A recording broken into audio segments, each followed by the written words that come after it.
दोस्तों नमस्कार। कुछ महत्वपूर्ण खबर लेकर के आया हूं। चैनल पर नए हैं तो सब्सक्राइब जरूर कर लीजिए, क्योंकि आपकी पेमेंट, पेंशन, आपके फाइनेंस से जुड़े मुद्दों के ऊपर लेटेस्ट खबरें जो भी आती रहती हैं उनके बारे में आपको जानकारी देने का प्रयास किया जाता है। दोस्तों शुरुआत करते हैं इस बार के अंतरिम बजट से। दोस्तों वर्ष 2024 में लोकसभा चुनाव से पहले सरकार की तरफ से अंतरिम बजट पेश किया जाना है, जो कि वित्त मंत्री निर्मला सीतारमण जी के द्वारा पेश किया जाएगा। इसमें कई कयास लगाए जा रहे हैं और एक नई चीज निकल के आई है कि सरकार एनपीएस को आकर्षक बनाने के लिए कर सकती है बड़ी घोषणाएं। अब ये क्या घोषणाएं हो सकती हैं? एनडीटीवी की तरफ से एक आर्टिकल छपा है जिसके बारे में आपको विस्तार से बताएंगे। पढ़कर के मैं आपको बताऊंगा पूरा कि क्या नई खबर निकल के आई है, और उसके बाद सेंट्रल गवर्नमेंट एम्प्लॉयज और पेंशनर्स के जो मुद्दे हैं उनके ऊपर क्या डेवलपमेंट है उसको भी लेकर के चर्चा करेंगे। तो चलिए शुरुआत करते हैं। बजट 2024 से एक्सपेक्टेशन क्या है? नई कर व्यवस्था, न्यू पेंशन सिस्टम के तहत एनपीएस कंट्रीब्यूशन के लिए टैक्स छूट देने की मांग उठ रही है।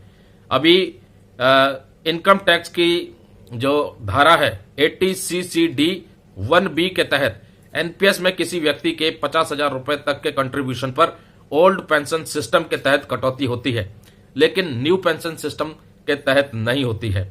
इसको लेकर के आगे लिखा है कि आगामी बजट को लेकर आम से खास लोगों को कई उम्मीदें हैं। ऐसे में कई राज्यों में पुरानी पेंशन योजना के राजनीतिक मुद्दा बनने को देखते हुए सरकार नई पेंशन व्यवस्था यानी एनपीएस को आकर्षक बनाने का ऐलान कर सकती है।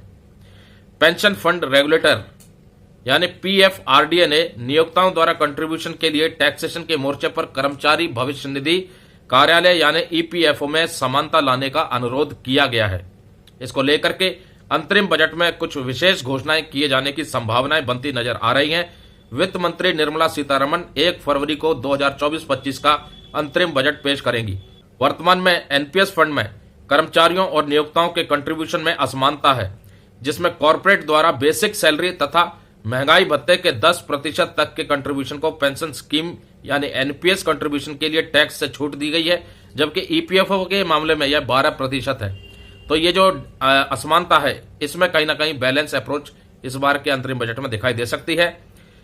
डेलाइट की बजट उम्मीदों के अनुसार एनपीएस के माध्यम से लॉन्ग टाइम इन्वेस्टमेंट को बढ़ावा देने और 75 वर्ष से अधिक उम्र के वरिष्ठ नागरिकों के लिए टैक्स के बोझ को कम करने के लिए एनपीएस के वार्षिकी हिस्से को 75 वर्ष की आयु से सब्सक्राइबर के लिए टैक्स फ्री किया जाना चाहिए।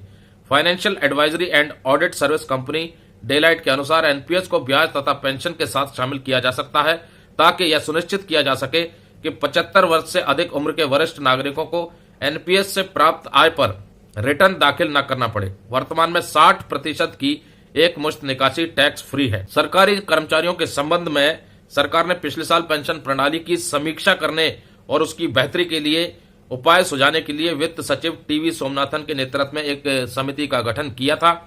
इस समिति ने अपनी रिपोर्ट अभी तक नहीं सौंपी है, इसका भी इंतजार है। दूसरी तरफ कर्मचारी संगठनों की तरफ से जो मांग की जा रही है 18 महीने के महंगाई भत्ते और महंगाई राहत को लेकर के, उसके ऊपर भी बहुत आस लगाई जा रही है कि सरकार इस बार के अंतरिम बजट में केंद्रीय कर्मचारियों के लिए और पेंशन भोगियों के लिए 18 मंथ्स डीए एरियर का रास्ता खोल दे, जो कि पहले बंद कर रखा था। वहीं दूसरा, बाजार से जुड़े लोगों की नजर भी इस बार के अंतरिम बजट पर रहेगी कि सरकार किन सेक्टर्स के लिए क्या नए प्रावधान लेके आ सकती है, क्या नई सौगात उन्हें दे सकती है। अर्थव्यवस्था के मोर्चे पर देखा जाए तो देश पहले से ज्यादा तरक्की कर रहा है, जैसा कि मीडिया रिपोर्ट्स कहती हैं और खुद सरकार की तरफ से भी दावा किया जाता है।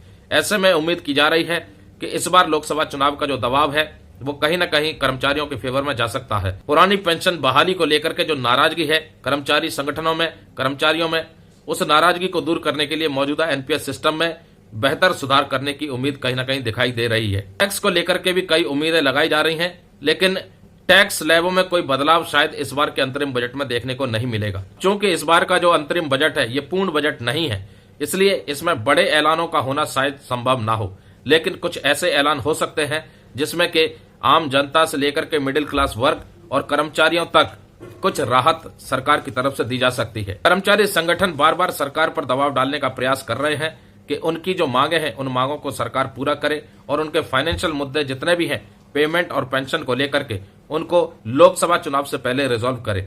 ऐसे में देखना यह होगा कि इस बार के अंतरिम बजट में सरकार केंद्रीय कर्मचारियों के लिए और पेंशन भोगियों के लिए क्या कुछ नए प्रावधान लेकर के आती है। दोस्तों अभी तक की खबरों में बस इतना ही।